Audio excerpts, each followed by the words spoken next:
Halo,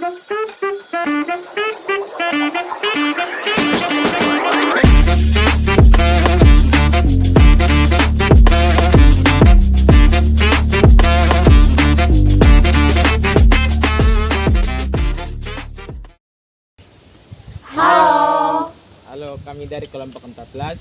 Perkenalkan, nama saya Antanisius Claudio Jotasoge dengan peran sebagai editor. Saya Veronica Balaketimu dengan peran sebagai pewawancara. Saya Paula Yanita Tempani dengan peran sebagai kameramen. Saya Christine Paula Lede dengan peran sebagai penyusun pertanyaan.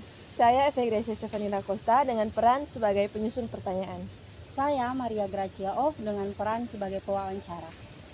Halo, perkenalkan nama saya Trian Miliana Dutai. Di sini saya sebagai editor. Nah, tema yang kami ambil ialah hidup membiara bagi calon imam. Selamat menyaksikan. Halo. Saat ini kita sedang berada di Seminari Tinggi Santo Mikael. Saya Niken Ketimu. Dan saya Putri Off. Nah, saat ini juga kita sedang bersama dengan Kakak Frater. Sebelum kita masuk ke perbincangan kita, sebelumnya alangkah baiknya Kakak memperkenalkan diri dulu kepada kami dan juga tentunya kepada pemirsa. Terima kasih. Perkenalkan, nama saya Yohanes Finengga, biasa dipanggil Frater John. Saya asalnya dari IND, saat ini menduduki jenjang pendidikan Fakultas Filsafat di semester 6. Sekian. Kira-kira kakak hobinya apa, Kak? Sejak dahulu itu hobi saya bermain bola saja. Di lain pihak dalam selang panggilan itu juga hobinya bermain musik.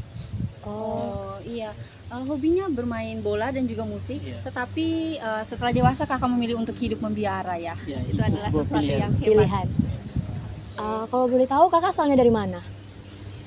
Oh, ND bagian mana maksudnya? Asal saya dari ND, itu lebih tepatnya berbatasan dengan Kabupaten Nagikeo. Itu nama tempatnya Nangapanda. Oh, di Nangapenda. Kalau membayangkan situasi di rumah dan juga di seminari ini, kira-kira kakak lebih terasa nyaman itu di mana? Di rumah atau di sini? Kan dua-duanya juga sudah menjadi rumah bagi kakak. Antara keduanya adalah rumah, dan pilihan saya sejak kecil itu rumah tentunya pertama dengan orang tua, yang kedua dalam membiara bersama teman-teman frater yang lainnya. Dua-duanya nyaman bagi saya karena di mana-mana saya juga masih tergantung dari orang tua, selain tergantung dari orang tua juga tergantung pada Tuhan, seperti itu. Oh iya. Mungkin itu yang membuat kakak tertarik untuk hidup membiara begitu. Iya, seperti itu. Mungkin sebelumnya kakak dari SMP, SMA-nya sudah berasal dari sekolah seminari atau? Ya, sudah sejak ini SMP itu saya sudah di seminari bersama teman-teman di Seminari Sinar Buana yang ada di Pulau Sumba. Oh, di Sumba. Berarti lanjut sampai SMA juga Lanjut di Sumba? SMA di Sumba, lalu sampai di pendidikan rohani 1 tahun di Atambua. Setelah itu memasuki jenjang perkuliahan di Seminari Tinggi Santo Mikael ini. Oh, berarti kakak sudah menjelajahi cukup banyak wilayah ya di Untuk NTT ini. NTT. sekitaran NTT, untuk 30 besar itu kami sudah menduduki semuanya. Pengalaman. Itu sangat menarik. Ya. Kak, mungkin kita langsung saja memulai dengan pertanyaan intinya. Nah, apakah yang membuat kakak tertarik pada kehidupan biara dan panggilan hidup sebagai seorang frater? Kalau untuk membuat hal yang tertarik itu, semua panggilan itu ada pada manusia ya. Tapi kalau untuk saya sendiri mengenai panggilannya membiara itu tentang kehidupannya, di mana di situ ada kebersamaan, di situ ada dengan teman yang datang dari beragam daerah seperti NTT sini, ada yang dari Sumba, ada yang dari Atambua. Itu faktor kebersamaan membuat saya nyaman juga. Lalu yang berikut itu tentang semangat dalam membiara itu, seperti spirit atau menjaga kerukunan dalam hidup di antara para frater sendiri, para pembina, serta menghargai. Di dalam situ juga kami belajar cara beretika yang baik, seperti itu. Itu yang membuat saya semangat untuk hidup dalam membiara. Gitu. Jadi mungkin kakak, kalau misal kakak kan dari SMP, SMA-nya di seminari, apakah kakak pernah merasa bosan? Pernah timbul rasa bosan tidak hidup di dalam seminari? Sebagai manusia tentunya ada rasa bosan karena segala sesuatu sudah diatur oleh waktu dan setiap hari menjalankan waktu yang sama. Iya. Di situ juga ada kecenderungan untuk dalam diri saya untuk bosan. Tapi di lain pihak juga proses pengelolaan diri itu perlu di antara kami. Dan itu sudah diajarkan oleh kami sejak SMP mengenal pertama seminari. Seperti itu. Sehingga lanjut pas ke seminari tinggi sudah tidak kaget lagi dengan kehidupan di seminari begitu. Nah, Iya, itu kan mungkin sudah tidak kaget Sudah lagi, terbiasa. tapi biar bagaimanapun cobaan itu tetap ada. Tetap seperti ada, itu. benar sekali. Oke, baik kakak. Pertanyaan selanjutnya, bagaimana kakak mempersiapkan diri untuk memutuskan memasuki kehidupan biara?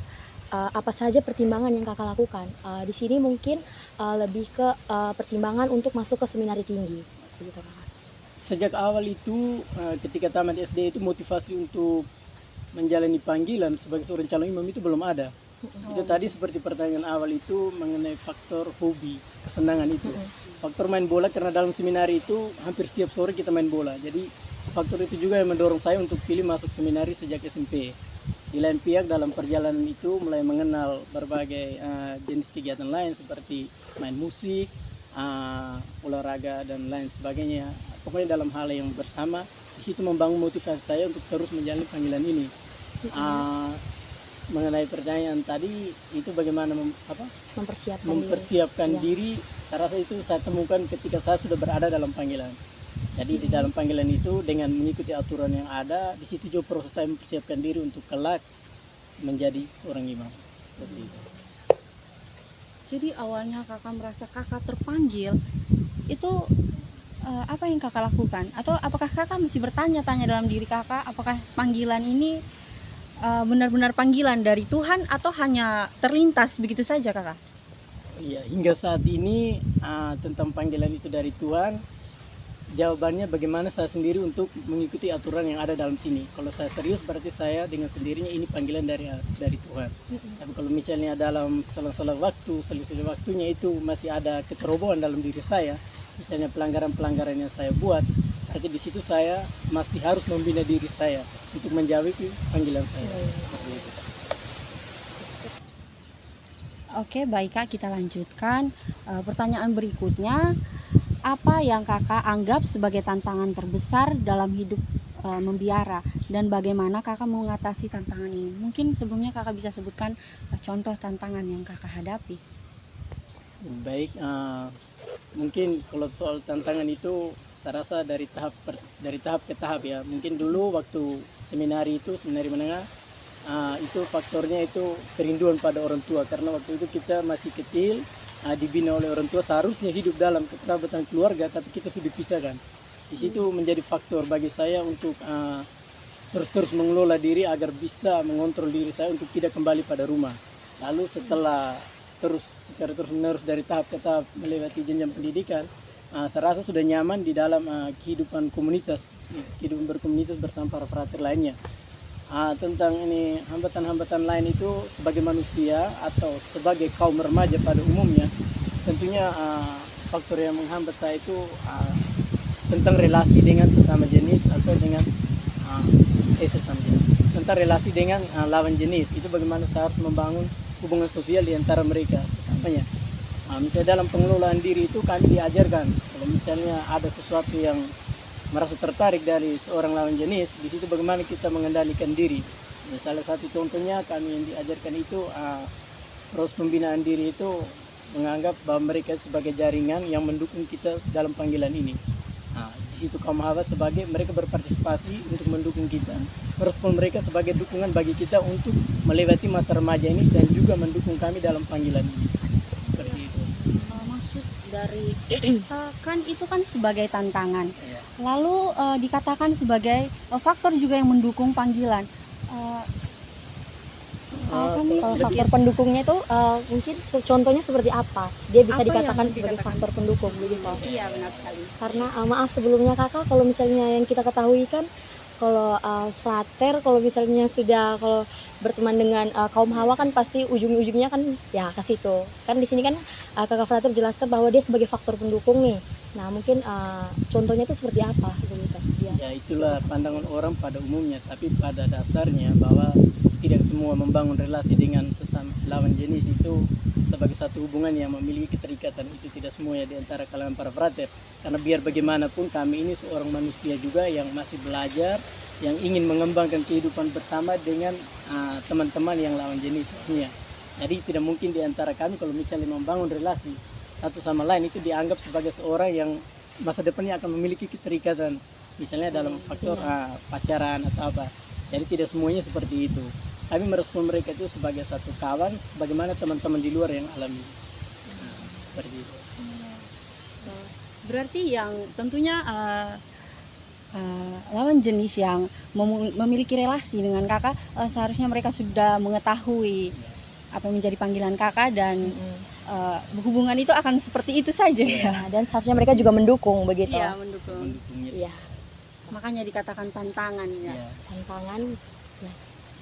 Jadi Oke, kita lanjut lagi ya kak. Iya. lanjut. Misalnya, Yang kelima. Oke. Selanjutnya bagaimana kakak menjaga keseimbangan antara kehidupan rohani dan kehidupan sehari-hari di luar biara? Menjaga keseimbangan antara kehidupan di dalam biara dengan di luar Dengan biara. di luar biara kan mungkin kalau di dalam biara ini kan hidup dengan ada peraturan begitu kakak, dari bangun sampai kita tidur. Kalau di luar misalnya ketika kakak pulang begitu di rumah tuh seperti apa begitu? Kan ada perubahan. Iya, ada perubahan begitu. Ada. Ya, ya. Sejak awal itu untuk masuk dalam jenjang pendidikan seminari itu, ini para seminaris atau kami semuanya dibentuk dalam aturan, atau kami semua kehidupan kami, proses perjalanan panggilan kami dibentuk dengan aturan, dibina oleh aturan. Misalnya bangun pagi tepat 4:30, setelah itu mandi, doa pokoknya, dan seterusnya sampai perkuliahan itu sudah diatur oleh waktu. Jadi setiap harinya kehidupan kami seperti itu. Jadi ketika merespon, ketika berada di luar, atau cara contoh konkretnya ketika kita pulang libur hidup bersama keluarga, di situ yang kami harus tetap jaga itu bukan soal ini apa, tapi bagaimana menunjukkan diri kami, jati diri kami sebagai seorang frater. Misalnya kalau misalnya Angelus pagi itu tetap menjalankan Angelus pagi. Selain itu juga tindakan-tindakan moral yang telah kita bina di dalam seminari tinggi Santo Mikael ini atau seminari menengah sejak awal kenal seminari, di situ juga yang harus dijaga.